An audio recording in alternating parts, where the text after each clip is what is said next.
our recording. But I do want to remind you by this Thursday, I do want to see some sketches on Miro. To be absolutely fair, guys, I do this little tiny project because you'll never touch residential in architecture school. It's the weirdest thing. You'll never be asked to design a house. Honestly, I didn't even get to design a house until my master's program, and it was because we were allowed to do whatever we want. So I made a house based on the sunlight and violet light hours and things like this. So I think it's a perfect opportunity to obviously start thinking about some residential architecture. And to be fair, even in the state of Texas, as long as you're making a one-story house, you're allowed to design your own house. A lot of people don't realize you don't need necessarily an architecture license even to design your own house. Now that's under 5,000 square feet, and again, only a one-story house, and it's only in the state of Texas. So don't get me wrong, different states have different rules. But to be fair, it could be something that prize at the end of the road that you can attribute to. I don't know about you, but when I was in architecture school, one of my first things was I want to design my own house one day, right? So use this opportunity to actually go, you know what?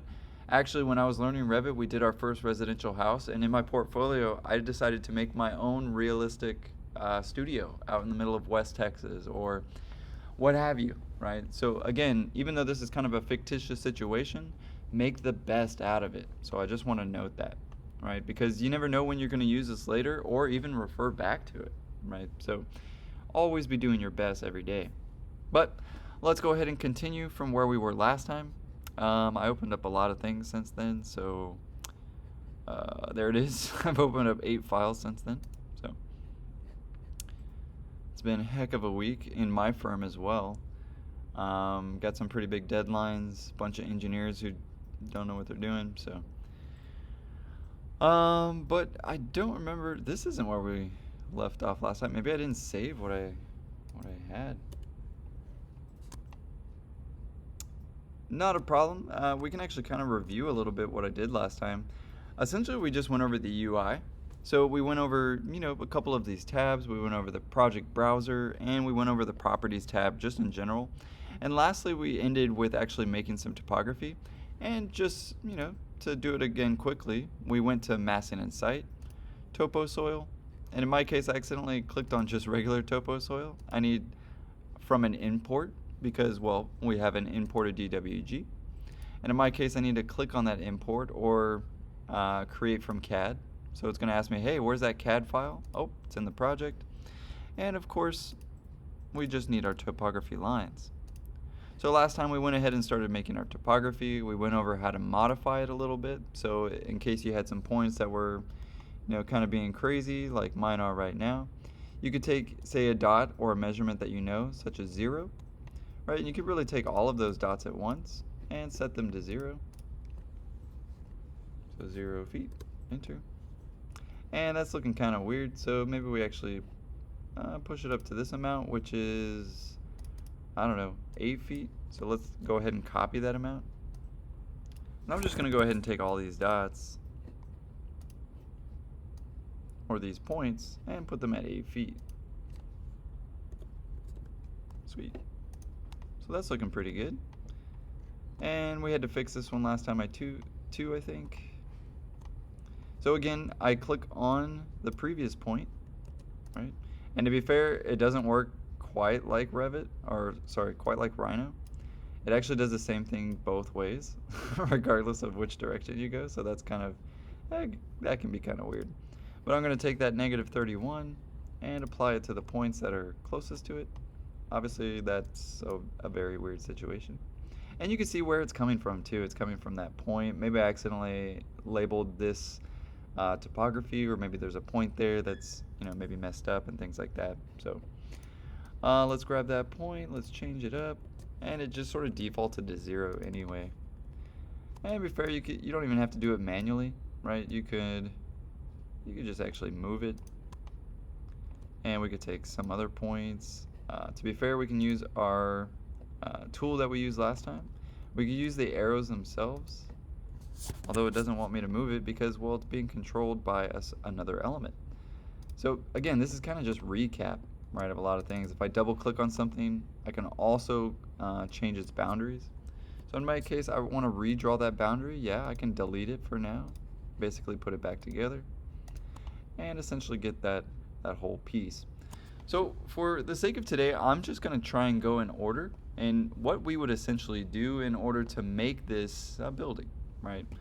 So first things first, I need a floor, right? And to be fair, I am going to be designing on the fly. So there are a couple of things that I've actually made for you. So if we go to elevations, you'll notice that there's nothing there. But if we go to, say, those are actually on our sheet views. Right now, we just have legends, 3D views, site plans, and a couple of floor plans. Like if I double click on my floor plan, we can obviously see some of our topography that's still there. If we click on the place itself, we can see that, oh wow, there's actually a lot of topography in here. So let's maybe see our whole piece. But it's basically a bounding box that works as a viewport. So continuing into it, keep in mind that this is a program that's made for construction documents. So if I go to floor plan, I can immediately actually take my floor plan view and drag it right into the sheet. As you can see, it's going to be actual size, right? And as you can see, we can't fit our entire site on here. Especially at the scale of 1/8 equals a foot. Now this is where you're going to get a little excited, right? I can click on this scale and I can immediately switch it to, I don't know, 1/16. Done. I didn't have to scale anything, right? I know that's very attractive, but at the same time, again, it's for construction documents, not always studio. However, if I need to size something real quick for studio, I just put it into Revit real quick and switch the scale. See what I'm saying? So don't get me wrong, I could still use these tools, right? I can't use the hammer to screw in something. I mean, if I bend it enough, right, I can kind of fake it, right? But sometimes you don't always have to use the exact tool for its exact purpose. But you could realize when certain programs do things that are useful, right? For instance, changing scale is pretty simple in Revit. So I use it quite often. But since we're now at 1/16, and Revit is kind of weird, I don't care to really explain some of this stuff, but like for instance, you see this really long ledger line. You have to click on the viewport in order to change it. In order to move it, you have to click on the outside. It's very weird. Don't get me wrong, you'll have to watch this particular part like a couple of times to go, what happened? But again, I can move the viewport and I can move the ledger, but in order to move this line, I have to click the viewport. Again, it's very weird. And honestly, there's a lot of things in Revit that work a lot like this, where it's just kind of, you have to click on something first in order for something to be enacted or editable. So be aware of that. And when in doubt, click on a few things, see what's happening, right? It is definitely one of those programs where, oh man, what happens if I just click over here? Something might change. So again, it is one of those things you do want to use the scientific method in order to figure out some things. However, we've got our floor plan on a sheet, and what's really nice about this program is if I work in the floor plan and if I work in this floor plan, they're really the same. They're even going to do the exact same things as I progress. So in our case, let's go ahead and get started. I'm going to make my studio. Again, please don't copy my horrible design. Obviously, I'm using this for the sake of just getting started. In my case, I've loaded a couple of floors for you. We got a site floor, which is 24 inches, and a generic floor, which is 18 inches. I'm going to go with the site floor. Usually a site is a little bit thicker, right? And we're going to go ahead and make our foundation. I'm going to fake it till I make it, right? I'm going to start off maybe my kitchen, a little smaller. I'm going to go with like 11 by 12. This will be my living room, and I don't know, my studio is going to be over here. That's looking pretty sweet. And I don't know, maybe a front door over here, so maybe I walk in, maybe I got some stairs coming up. That's going to be great. I can use SL to split a line. I know it gets kind of weird, but I basically have these by memory. And to be fair, I don't really need to actually split anything just because of the way that I drew it. So in my case, I'll use TR for trim, and I'll click again on the lines I want to keep. So in my case, I want to keep those two lines, so I'll click on them. I want to keep these two, not those two. If I click on these two, that's not the piece that I wanted. Again, I click on the lines that I want. So in my case, I want that piece to be and I want that piece to be, so it keeps it. To be fair, I can use DI as in dog index. I don't know why. But we can go ahead and click on everything, in fact, and we can get, wow, all of our dimension lines at once. Right, I know it's a very exciting program. Again, if you're making construction documents, and I know you think that this is going to help you in studio, yeah, it'll help you calculate the square footage, but it won't necessarily make a better design just because you want it to, right? And I'm going to stick with no curves today because it is honestly very hard to work in curves in Revit. However, if you would like to use curves, please don't. Right? No, I'm just kidding. You can totally go for it, I will say, but at your own risk. It is not the best program for curves, which is why you don't see a lot of curvilinear information in Revit, at least in my experience. However, that's looking pretty good. But what's nice about these further details is if I click on the piece itself, I can dial in some of these numbers. So for instance, maybe I click on this line. Maybe I want it to be 11 by 11. So I'm gonna dial it right in while I'm right here. Obviously, that's pretty close to 8 feet, so I'm gonna dial that in and get that pretty close. It looks close to 9 feet, so I don't know, go big or go home. I'm gonna go with 10 feet, and I can get the overall information too and see that it's 29 by a certain amount as well. 33. Illuminati confirmed. Just kidding. Let's go with 35 feet. You know, something a little bit more irregular. This is true of the real world too. They're not gonna do 13 feet 4 inches and 201 over 256. They're gonna laugh at you, right? The contractor's gonna be like, nah, just round that up anyway. Obviously, I'm speaking from kind of some professional knowledge here. You do want to square off your things, and what I mean by that is find some sort of, you know, regular number, if you will. So 15 feet being pretty regular, 7.7 and a half. Yeah, they'll probably actually make it that way, but that's about as fine-tuned as it'll be. I'll go with 8 feet. And again, I got some pretty regular numbers, and we're good to go. I just made a floor, and it's set to my first floor level. That's important, right? I've even done some of this stuff for you so you don't have to. I don't know why it defaults at 3 feet, but just go ahead and set it to 0. Because, well, we want it to be at 0 feet. In my case, once I'm all done, I'll hit check mark and it'll error. It'll go highlighted topsoil and floor overlap. Yeah, thanks, Revit. Now, it's basically just giving me a warning, basically saying, well, that's not the way it's supposed to be, sir. And yeah, I mean, I think it's pretty obvious. Like, oh no, I've got dirt underneath. So two things either need to happen. I probably just need to move it out of the way. I mean, after all, this is for the sake of tutorial, and I could just move it out of the way, right? But as you can see, it's trying to help me out. It's trying to go, hey, this isn't working for you. In fact, I'm trying to help you. But yeah, it doesn't always help.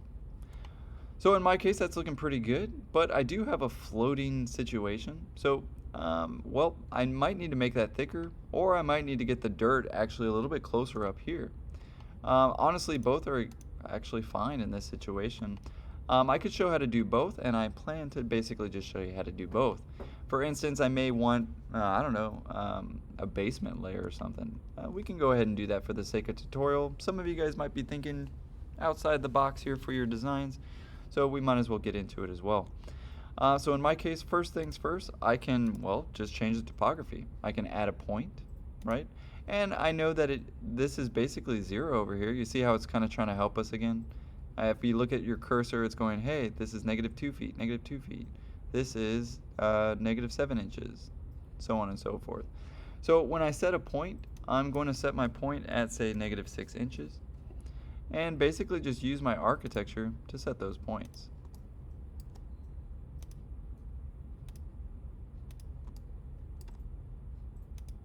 And not too shabby. But it's basically controlling, and as you can see, I have a bit to go. And realistically, you want to do this in the top view. And you probably even want to delete the points that were there previously.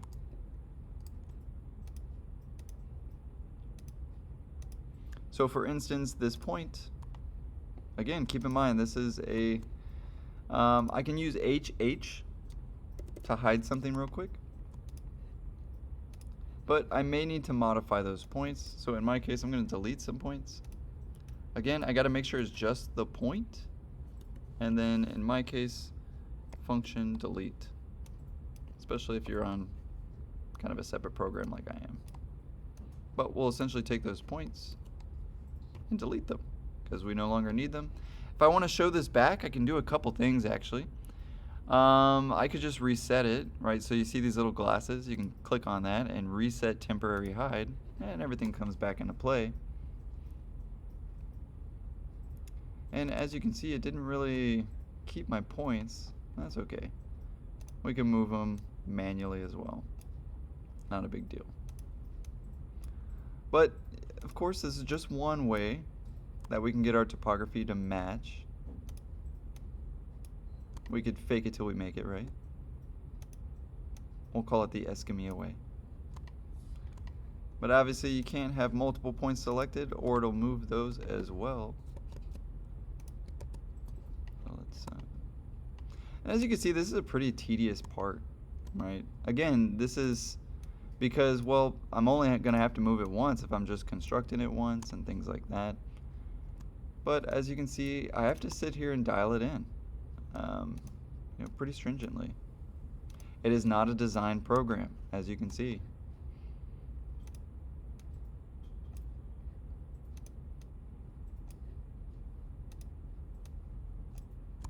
So that's one way I can do it. Obviously, it's a bit choppy, right, to say the very least. But I could move these things. I mean, right? You can dial them in even closer and whatnot. For the sake of tutorial today, I mean, I think I'm getting the point across, right? You got to move the points. One at a time. To be fair, I guess you could do multiple at a time, but it does start to like really mess and warp the look. I'm a bit of a perfectionist, so I do got to get it pretty close, right? However, let's say the project calls for, I don't know, a basement, right? Let me get that last point. Sorry, it'll bug me. There we go. Let's say I actually needed a basement, and it's really kind of the, I don't know, a different floor plan and things like that. First things first, I need some of my views actually to come back about. So you'll notice if you accidentally go to a different view that's uneditable, you can't edit anymore, so be careful. Usually stick to the view that you started in. That way you can actually exit things or change things. But one of the first things I want to establish is actually a couple of views, right? After all, I need some elevations to understand these levels. I may need my sections and things like that. So I've already got a floor. Let's go over to our floor plan. Sweet, got a floor. It's even starting to be wood, or we'll get into materials and things like that. This is something from last time, so let's delete that. And I'm basically just going to delete some of the stuff that I know are just kind of from last time. But first things first, I want to kind of isolate. Obviously, I don't need my entire site for my floor plan. You guys know that. And we could probably make the scale a little bit bigger because of it as well. So instead of 1/16, I'm going to go with 1/4 scale. You'll notice nothing happened because in Revit, it does all the sizing for you. Not only the lines and things like that, but everything. You can also do TL for thin line. You'll notice that we get some thicker lines. And if I do TL, it stands for thin line. So sometimes it's a little bit easier to see your work. But first things first, I'm going to go to View. And I'm going to establish my elevations. So I'm going to go to my Elevation tab, click, and you'll see it even also tries to automatically face the right direction for us, right? Not too well, as you can see. But we can go ahead and get this one. So we'll get that side. As you can see, it's having a hard time actually selecting for us, but I'll go ahead with that side, and that side. Now I have to manually go in, as you can see, and delete some of those. It's even going to go, hey, you sure you want to delete that? Yes, because you did it wrong. In fact, to avoid that, what I could do, instead, before I do my elevations, I'm going to go ahead and put a bunch of faux walls there. And to be fair, I could do this actually pretty easy. I can either draw them quite manually, as you can see, and I immediately get post-shade walls.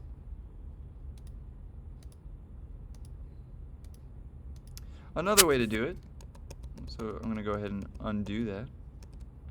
I can use this tool right here that says pick lines, and since I already have lines, shoot, just pick the line. Yes, I know, Revit looks very enticing. But I can essentially pick lines as well. That's looking pretty good, at least so far. And it's not really connected to anything yet, as we'll see with our elevations. So let's go ahead and delete these elevations. Yes. And let's go try that elevation again. So I'll click on elevation, and it should, there we go. See how it's trying to face the arrow for us? It's trying to help us out. And that's key and important, so I don't have to do extra steps. But it does all that for us. And if you click on that little black arrow, it's even starting to make the elevation for you. In my case, I want to make sure I see all the way past, and I want to make sure that I see all the way past the object, and I want to make sure I see all the way past, and all the way past. But what's really nice is I double click on that black square, bam, I've got an elevation. Of course I have a bounding box of some kind, and yes, you actually see some of the things I've already made for you. We start to see the topography, and to be fair, you know, it is pretty light, right? We see that topo instance that I actually imported, so I'm going to go ahead and hide that real quick because I don't really need it. You'll see that I right click, go to override object, and override its visibility. But I've actually set some elevation levels for you already, that way you don't have to do much work. So in my case, I can select all those walls I just drew, and instead of them being top constrained unconnected, I will connect their constraint. So in my case, I'm going to right click, or sorry, just regular click. I'm going to make it go up to the second floor. Sweet. Done. So as you can see, modeling something in Revit is a lot different. It's controlled by parameters, it's controlled by constraints, it's controlled by not your cursor, right? So it is kind of weird. Don't get me wrong, I could do this, but that is considered the wrong way in Revit. Because again, everything is actually controlled by constraints. Now, if my studio professor goes, hey, your second floor is at 10 feet, I want it at actually 14 feet. And this is definitely real in the construction world. We make changes all the time. If I change that second floor to 14 feet, look what my walls did, automatically. If I do that with this, guess what happens? Not the right thing. All right, so let's say maybe that needs to go back to 12. Uh-oh, that didn't go to 12. See what I'm saying? So again, we use the constraints to actually help us. But I've already put those in there for you. That way, it'll make it a little bit easier. But let's say I'm going to use 12 feet for ours today. And maybe I do want a basement, because I do want to show you another way that we can control the topography. So let's say I did want a basement of some kind. I'm going to double click on my piece. I'm going to go to my top view, and yes, it is kind of weird. That is your viewports here, right? It's not really like a separate top view, side view kind of thing. I'm going to go ahead and pick some lines and basically tell the topography I want all the topography except for inside this bounding box. It's got a nice purple line, just like everything else. And as you can see, it's immediately destroyed every information that was there. That's okay. It's exactly what I want. So I'll take that modify point, and you see how it kind of created like a series of green points at the bottom by default. I essentially want to take all of those and move them up. So in my case, I want to make sure I get in that right view. And I'm going to use my cursor for this one and just scale it up. As you can see, I got some crazy points in there. That's okay. I can take it all to the right level and obviously get these points a little bit more down, right? Again, I'll click on that right view. That way when I do use my arrows, it is correct. Super important there. But yes, now we have two different ways to control, and as you can see, it's almost like there's a hole there, right? That way I can put maybe another floor and a basement level. So let's go ahead and do that. And as you can see, my topography is literally going right to the edge now because of that boundary, right? But I could still control the points, not to worry. I could still go to modify elements. I could still take those points and further change them, right? So if it is looking a little weird to you, right, not to worry. You can still use these points to control them, right? Just like mine right now, it is looking kind of funky. So maybe we scale it down, make it look a little bit more realistic and more like it's actually draining and things like that. But definitely nice. But let's go ahead, and now you'll notice we have some elevational views. If we click on elevation, now we've got all of our elevation views. Let's go to our elevations and get those set up. I'm going to put 1. Let's put number 2. As you can see, that's the one that we started working on. Let's put some more elevations. Elevation 3 and elevation 4. And as you can see, modeling in this program is quite different. We have now our levels, but as you can see, we need to control our viewports by each one. I got to double click on each one in each sheet to really control and change some things. But again, let's go back to maybe my first elevation. Let's take a look. Nice. And as you can see, it's a pretty big studio so far. And it didn't get those changes that I did and deleted for the first one. Oh, that's kind of big. We don't need it that big. That's looking pretty good. To be fair, we can change the whole scale of these things too. And we can change the level of detail. That's super important eventually. But you can see I have a low level, my first floor, second floor, third floor, and fourth floor. Let's go ahead and just copy that. I mean, why work harder? And I can make an instance section, and it's not with clipping plane. You'll notice in my view, I have something called a section box. You can click on that section box. It's going to make kind of a clipping plane everywhere for me. And voila, I have an instance section view. Not too shabby. And as you can see, I may need to fill in some things and whatnot. Again, this is kind of just the easier way that I found to, of course, eliminate some things. I could also just double click and CC for copy, and of course make a copy real quick. Oh, gotta make it on the outside of the editor. Sweet. I could take that floor and go, hey, I want it set to my low level, and I want to make sure that it's at 0 feet at my low level. And already we've got a basement floor, just like that. I didn't have to really do much of anything except copy the floor and move it down. But I can now control my walls to that as well. So for instance, maybe I select all my walls. And base constraint, I'm going to select low level. Bam, does it all for me. So again, definitely a construction document program. And as you can see, it's looking pretty dry. I've got no windows, I've got no doors yet. So let's get some in there. I'm going to do DR for door. And as you can see, I've got a,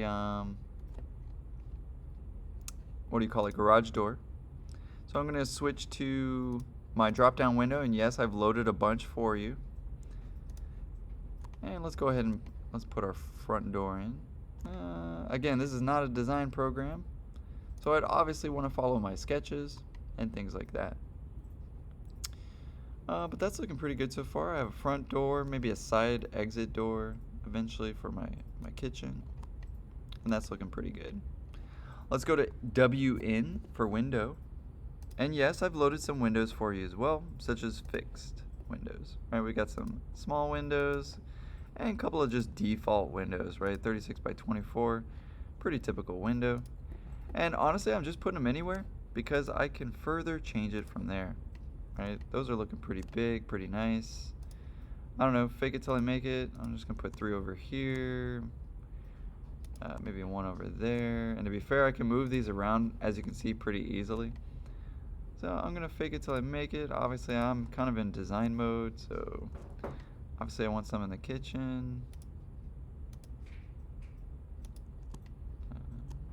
And you know, that's looking pretty cool. Not too shabby. I don't know, maybe we want one right there too. Not too bad. Not too shabby. Looks like I need some things. I can go ahead and make those right here. It is kind of cool. You can make them either in the floor plan view itself, right, or the 3-dimensional view. So I'm gonna just keep kind of working on this thing until about we got 25 minutes left. and kind of just call out exactly what I'm doing. In my case, I've got it set to roof level. Let's not make something on the roof. My base constraint here is first floor. And maybe I even want to, I don't know, -2 inches. I could get fancy with the spices, but I think I'll leave it kind of pretty irregular, maybe 3 feet by 7.5. Sweet. As you can see, it's like, hey, it's gone. Where does it go? So we may need to actually move it up a little bit, maybe 2 inches instead. And there it is. Oh, or maybe we need to lower our topography. So again, like I said, this is not a modeling program. You will definitely have an easier time in Rhino, but Revit does work pretty well. But as you can see, I have a lot to do if I want to move little things here and move little things there. Really kind of have to know what I'm doing and where I want it to go from here, right? So again, that's looking pretty good, but man, I've really got to fix the topography situation eventually, because that's just wild. Yeah, definitely got to fix that right there. Oh my gosh, let me click on it. Let me see. Modify points. Yeah, okay, there we go. Got a point way down there. Got a point way down here. And you could probably just delete these. Yeah, sweet. Let's delete that guy too. Sweet, looking much better. But that's looking pretty good. And to be fair, some of these points are just too close to each other, so delete them, and often it finds the matching point in between, right? So that's looking way better. Let's just get rid of those.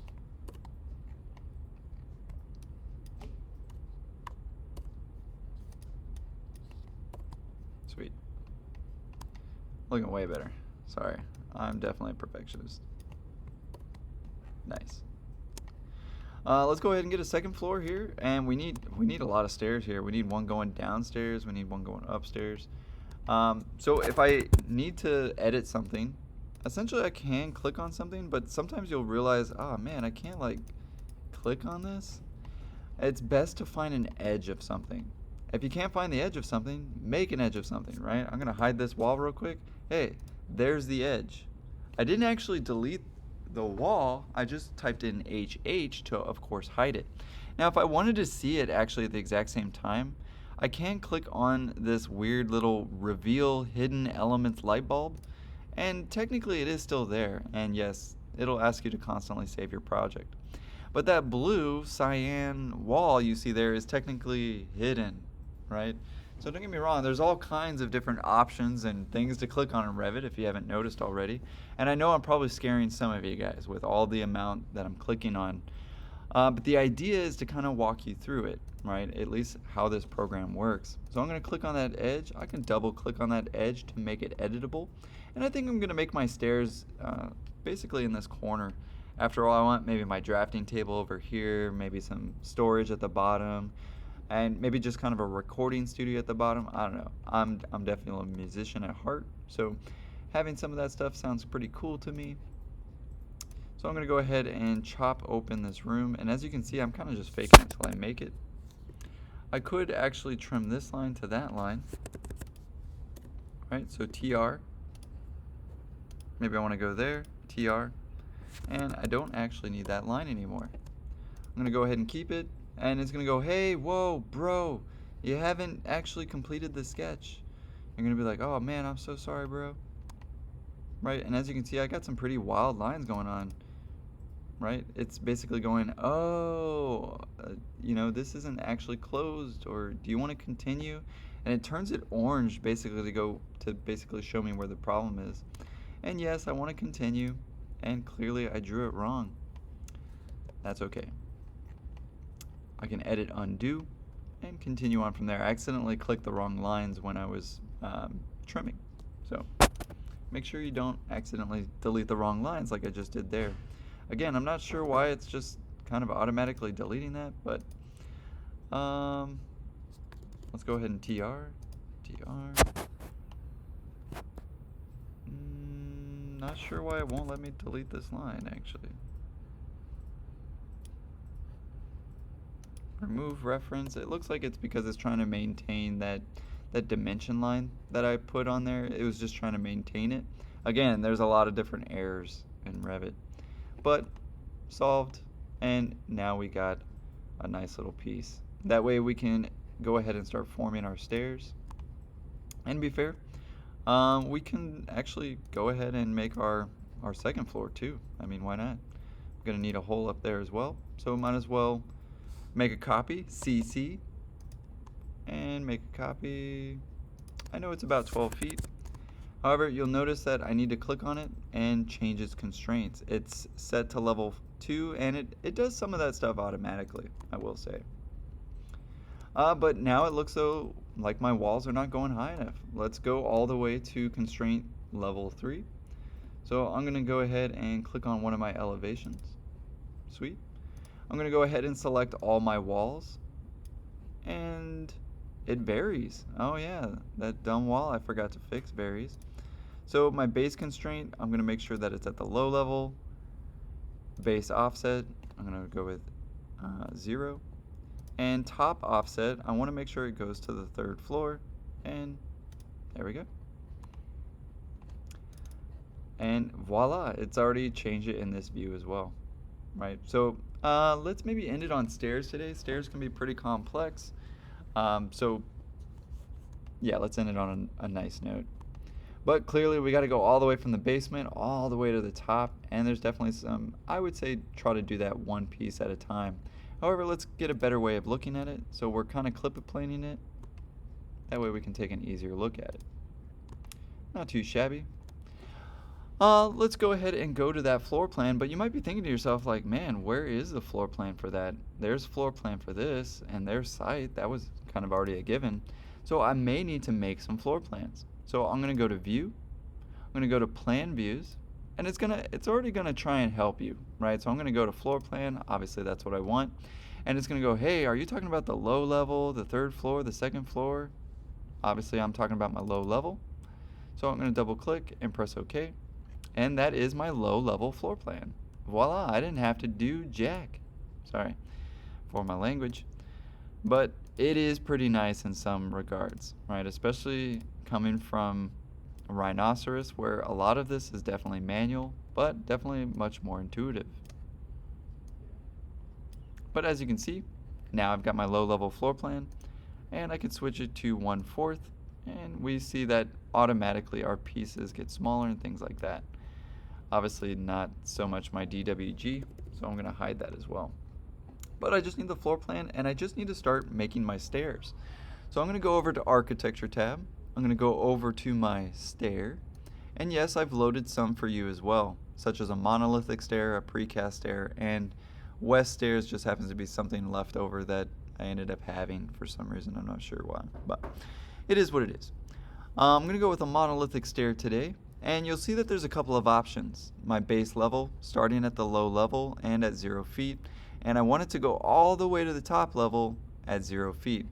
And you'll see as soon as I start clicking that it actually starts calculating for me. So I'm going to start over here. I'm going to maybe go up 4 stairs. Awesome. I'm going to stop there and go to my other side. 1, 2, 3, 4. Do you see how it's kind of calculating the stair situation for us? Right, it's going, hey, you need this many stairs actually to complete. And as you can see, that doesn't line up with my architecture so well. So I may need to go up, hit a landing, and continue, right?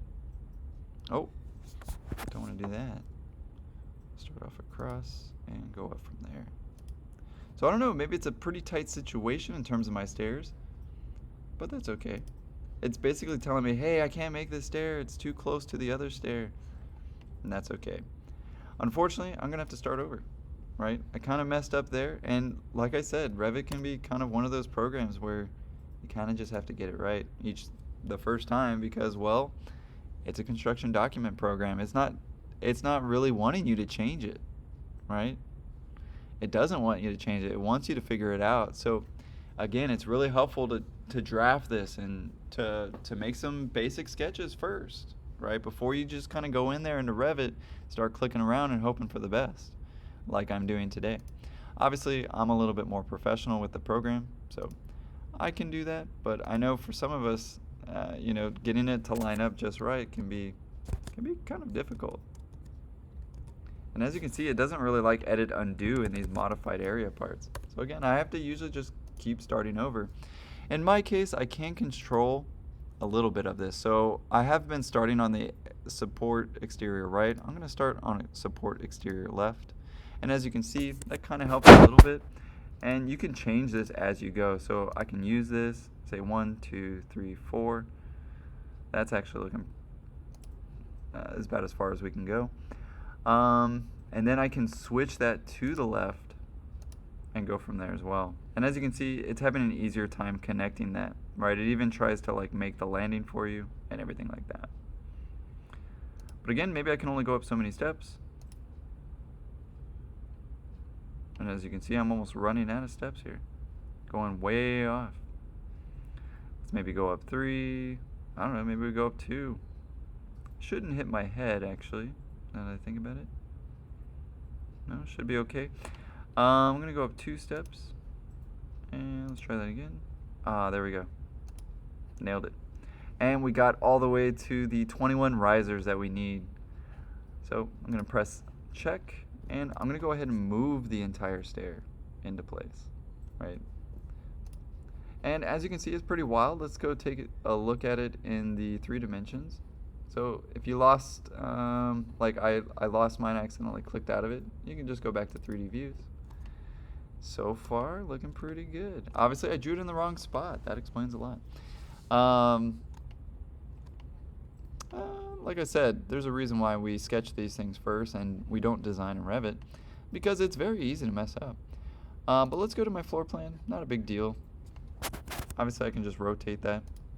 And as you can see, it's pretty difficult to move things. I'm going to do RO for rotate. And I was kind of picturing the other way around. So I'm going to go ahead and move it to the right spot. And as you can see, it's not exactly the most friendly program when it comes to editing things. But that's looking pretty good. And it does look like I need to at least change up my floor space. That's okay. Obviously, I don't want to hit my head as I come up. And it does look like I need some sort of landing here. So, fair enough. Not too shabby.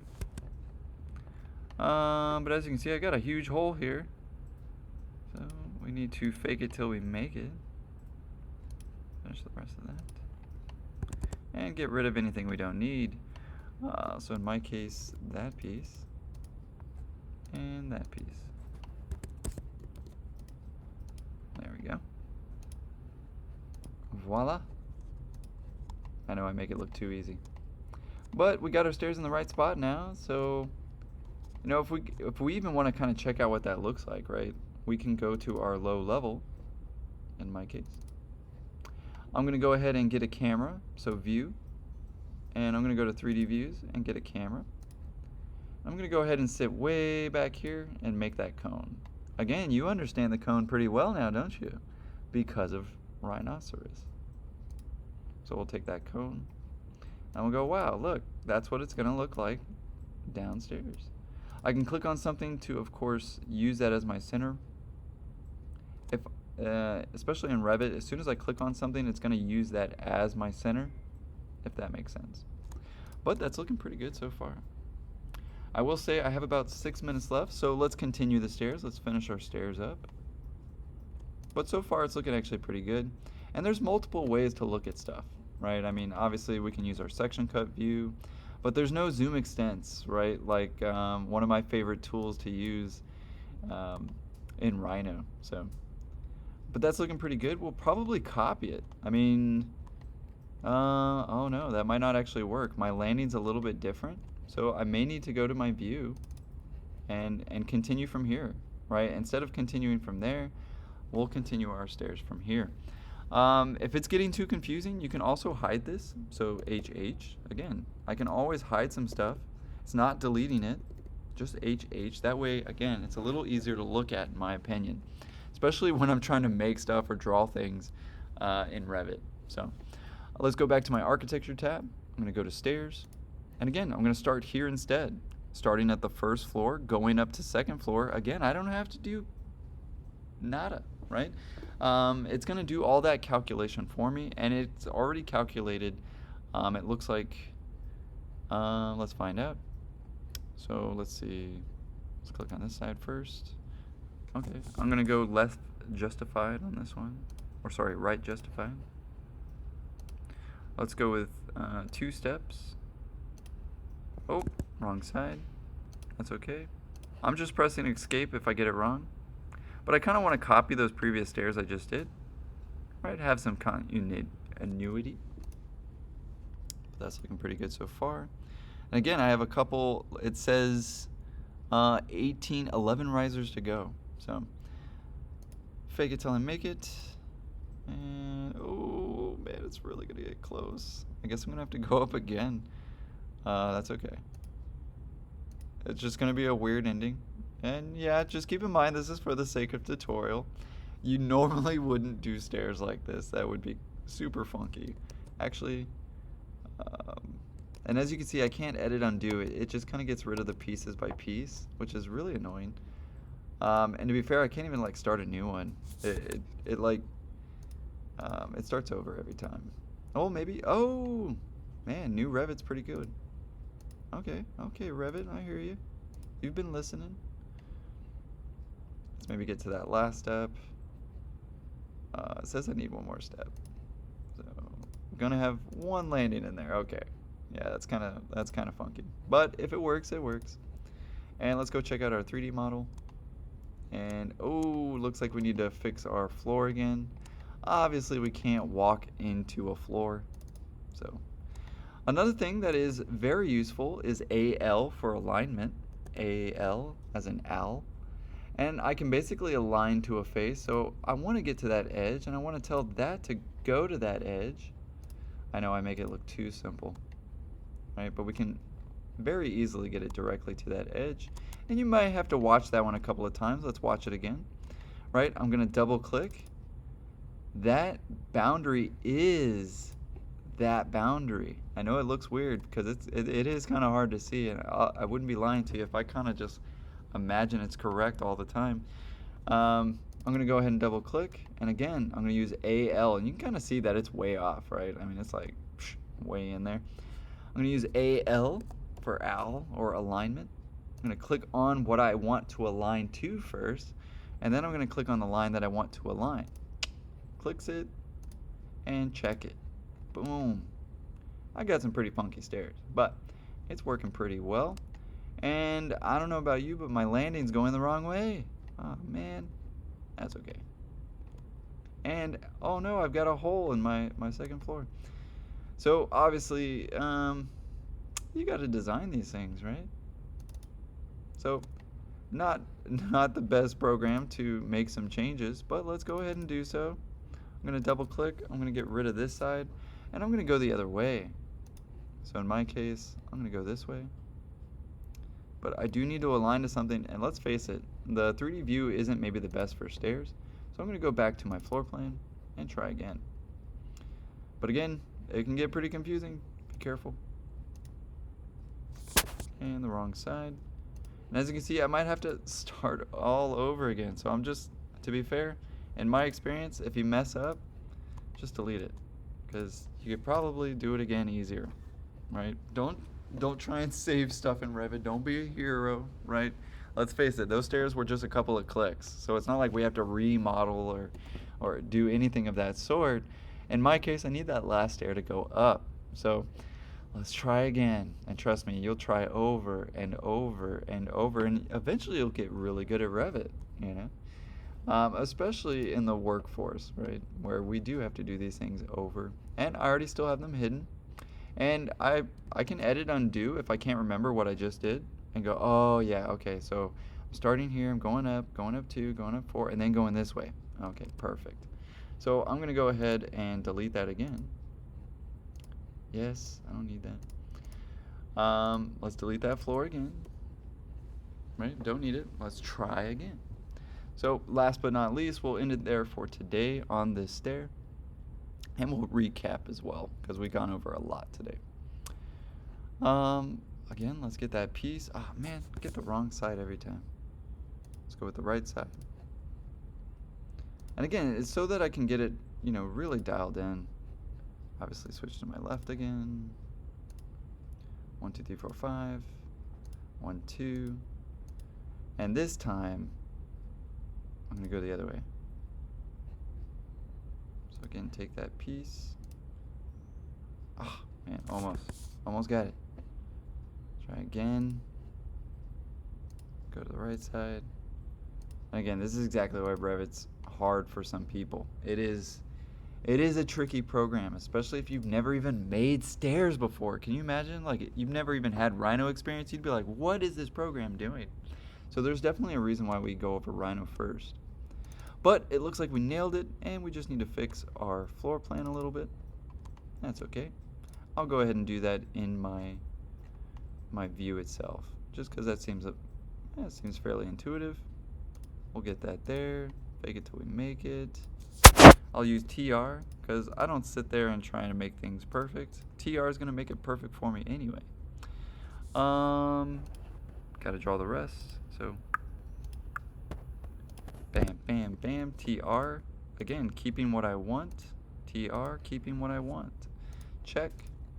Check. Look at that. We got some working stairs. Is it pretty funky?